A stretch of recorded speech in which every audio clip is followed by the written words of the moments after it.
నాయుడు గారు వాళ్ళ సంగతి వదిలేయండి. మీకు ఒక బ్రహ్మాండమైన అవకాశం నిన్న నిర్మలమ్మ గారు బడ్జెట్ ప్రవేశపెట్టినప్పుడు చెప్పారు. 1,75,000 కోట్ల క్యాపిటల్ ఎక్స్పెండిచర్కి సంబంధించి ఒక ఫండ్ రెడీ చేశారు. అండ్ అన్ని రాష్ట్రాలకి ఒక అవకాశం ఇచ్చింది కేంద్ర ప్రభుత్వం. నిన్న ఆమె ప్రసంగం ద్వారా మనకు అర్థమైంది ఏంటంటే ఇంట్రెస్ట్ ఫ్రీ లోన్ ఇస్తున్నామని.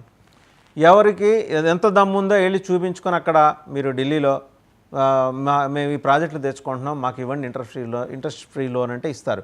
ఇప్పుడు 30 రాష్ట్రాలు ఉన్నాయి కాబట్టి అందరికీ తలో 5,000 కోట్లు అని కాదు, కానీ ఎవరు ఎంత బల ప్రదర్శన చేసుకోగలిగి, ఎట్లాగూ ఇక్కడ ఫెయిల్ అయ్యాం, బీహార్ తెచ్చుకుంది, ఇక్కడ అయిపోయింది దాన్ని వదిలేద్దాం, మనకు అవటానికి ఇంకా అవకాశం ఉంది. 1,75,000 కోట్ల రూపాయల ఫండ్ ఇంట్రెస్ట్ ఫ్రీ. దాన్ని మనం చేదుకున్నోడికి చేదుకున్నంత అండి. మనకు ఆ దమ్ము ఉంది, ఆ సత్తా ఉంది, మనం లాబీ చేయడంలో మనకు దక్షత ఉంది, నేర్పరితనం ఉంది. అండ్ అద్భుతమైన లాబింగ్ మనం ఇంతకుముందు తెలుగుదేశం ప్రభుత్వం ఉన్నప్పుడు కూడా రాష్ట్రంలో చేసుకోగలిగాం. కనీసం దాని మీదనే అటెన్షన్ పే చేస్తే ఎంతో కొంత ఒక 5,000 కోట్లు అనే ఆ మాట కాదు, కానీ కనీసం 25,000-30,000 కోట్లు తెచ్చుకోవడానికి అవకాశం ఉంది. ఆ దిశగా లాబీ చేస్తే నేను చెప్తున్న ఓన్లీ పాజిటివ్ సెషన్ అండి. మీరు చేయగలరు, మీకు ఆ సత్తా ఉంది. ఖమ్మంబంటి రామ్మోహన్ రావు గారు లాంటి వాళ్ళు అక్కడ అధికార ప్రతినిధిగా ఉంటే, ఆయనే అని కాదు, ఆయన లాంటి వాళ్ళు ఉన్నా కూడా చేయగలరు. ఆ దిశగా మీరు ఆలోచన చేయొచ్చు కదా.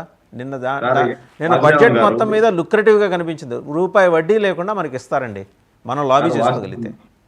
వాసుదేవన్ గారు 25,000 30,000 కాదు, 50,000 కోట్లు మనం దాంట్లో నుండి తీసుకొచ్చుకునేదానికి మనం అన్ని కూడా చేస్తాం కూడా. మీరు చూడబోతారు నెక్స్ట్ టెన్యూర్లో మీరు ఒక 6 నెలలు లోపల సింహభాగం వడ్డీ లేని రుణాలు మనం తీసుకొచ్చుకునేదానికి మనం అన్ని ప్రయత్నాలు చేసి ఈ ఆంధ్రప్రదేశ్ను అభివృద్ధి పదంలో తీసుకెళ్లడానికి కోసం సర్వశక్తులు ఒడ్డుతాం. ఆంధ్రప్రదేశ్ను అభివృద్ధి పదంలో తీసుకెళ్తాం. ప్రజలు ఏదైతే మా మీద నమ్మకం పెట్టి కూటమి మీద 164 సీట్లు ఇచ్చారో, ఈ 164 సీట్లు మనం ఇచ్చింది అద్భుతమైనటువంటి పార్టీలకు మనం ఇచ్చాము.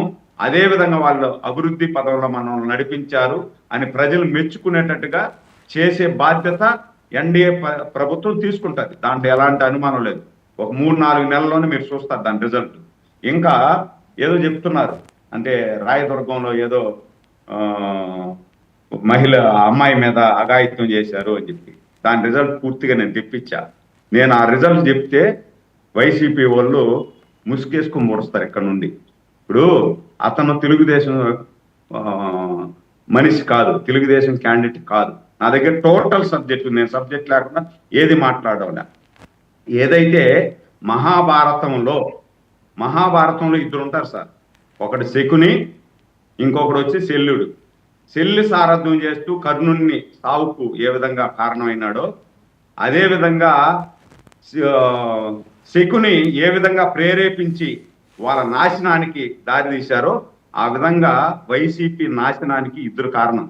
ఒకరు ఆ సాక్షిలు న్యూస్ చదువుతూ ఉంటాడు ఈశ్వర్ గారు, వాడు ఈ సాక్షి పేపర్. మీరు దయచేసి ఏకవచనం సంబంధించకండి నాయుడు గారు. You are a respected leader. ఏకవచనం అంటే అభ్యంతరాలు ఉంటే మాట్లాడుకోండి. వీళ్ళు రాసేది ఆధారాలు చూపించి రాయాలి సార్. ఎవడి మీద అంటే వాడి మీద బురద జల్లేసి ముఖం మీద గుడ్డేసి మసిగుడ్డ వేస్తాం తుడుచుకోండి అంటే సాక్షి పేపర్లు మీరు రాసిన దానికన్నా మేము సమాధానం చెప్పాలా? మీరేం చేశారు? బాబాయిని నరికి కత్తెత్తుకొని నరికి తప్పి ఏం చేశారు? తెల్లవారితే ఇంత పెట్టి కత్తి పెట్టి రాస్తే ప్రజలు నమ్మారు. ప్రజలు నమ్మని చెప్పి చెప్పారు. ఈ రోజు కూడా మీరు అదే చేస్తున్నారు. ఎవరైతే ఆ అత్యాచారానికి ప్రయత్నం చేశాడో అతను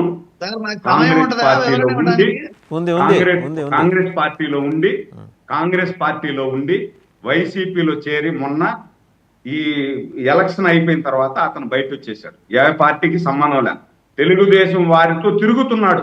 తెలుగుదేశం సభ్యత్వం లేదా, అండర్లైన్ చేసుకోండి, తెలుగుదేశం సభ్యత్వం లేదు అతనికి. కాంగ్రెస్ పార్టీలో ఉండి వైసీపీలో చేరి 5 సంవత్సరాలు వైసీపీలో ఉండి ఎన్నికలకు ముందు తెలుగుదేశం వాళ్ళతో తిరిగాడు. ఎన్నికల ముందు తెలుగుదేశంలో కూడా చేరల అతను తిరిగాడు.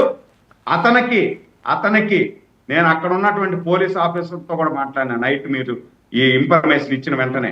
అతనికి దేహశుద్ధి చేయడం కాదు, లోపలేసి మక్కిలు ఎరగదీసి అతని మీద కూడా కేసు పెడుతున్నారు.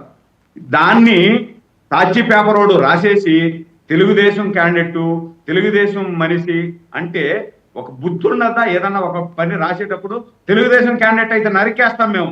నిజంగా అతను తెలుగుదేశం క్యాండిడేట్ గానీ అయితే నరికేసి ఉంటాం. ఈ వరకు మా పార్టీలో ఎన్డీఏ కూటమిలో ఉన్నటువంటి ఏ పార్టీలో కూడా మహిళలను అసభ్యకరంగా మాట్లాడితే అదే అతనికి చివరి రోజు అవుతుంది. మాట్లాడడమే కాదు, మహిళ వైపు కన్నెత్తి చూడాలంటే అదే చివరి రోజుగా గుర్తించుకొని మహిళ వైపు కన్నెత్తి చూడాలా. అదే మా ఎన్డీఏ కూటమి. శివపార్వతి గారు, నిన్న బడ్జెట్ లో కానీ వీళ్ళు దీన్ని వదిలేసి పేపర్లలో రాసేసి ఆ ఈశ్వర్ కూడా అదే వార్తలు చదివేది ఎన్నికలకు ముందు. ఈశ్వర్తో మీకు ఏమైనా ఉంటే పర్సనల్ గా మీరు చూసుకోండి, కానీ తాపగా ఆయన పేరు ప్రస్తావన చేయమంటారు. ఇక్కడ అవసరం లేదు, ఎందుకంటే ఇప్పుడు ఇక్కడ పేర్లు ప్రస్తావన చేయమాకండి దయచేసి. Okay right. శివపార్వతి గారు వద్దండి, మీరు అదే టాపిక్ మీద మాట్లాడతారు. శివపార్వతి గారు, నిన్న centre for excellence artificial intelligence కోసం బడ్జెట్ లో ఒక ప్రకటన చేశారు కేంద్ర మంత్రి గారు. ఇన్ఫ్యాక్ట్ ఇవాళ మనకు ఒక గోల్డెన్ ఆపర్చునిటీ ఏఐ మీద ఇనిషియేట్ చేస్తున్నది మన ముఖ్యమంత్రి చంద్రబాబు గారు. దాని మీద ముందరకు వెళ్ళాలి. ఆ సెంటర్ అయినా కనీసం మనం తెచ్చుకుంటే 500 కోట్లు బడ్జెట్ కూడా ఇచ్చారు. మిగిలిన రాష్ట్రాల కన్నా we're far ahead of all other states in the country. So